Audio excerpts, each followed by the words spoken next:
Hi, Kat. Hi, Kuya. May bibigay ako sa'yo. Cake. Bilang appreciation ko dun sa tulong na ginawa mo sa akin ng isang araw sa work. Salamat po sa das, Kuya. Wala po yan.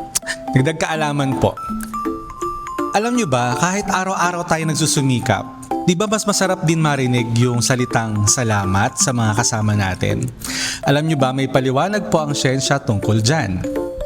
Ayon sa American Psychological Association, ang pagpapahalaga sa empleyado ay hindi lang mabuting asal. Ito ay may batayang siyentipiko.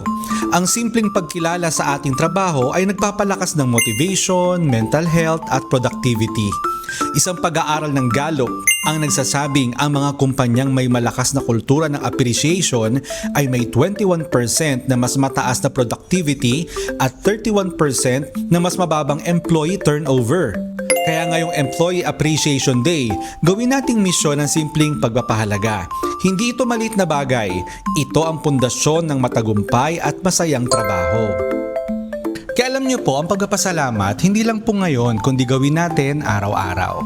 Sana po may natutuhan kayo at laging tatandaan, mapalad po ang tao na nakakasumpo ng karunungan at ang tao na nagtatamo ng kaunawaan.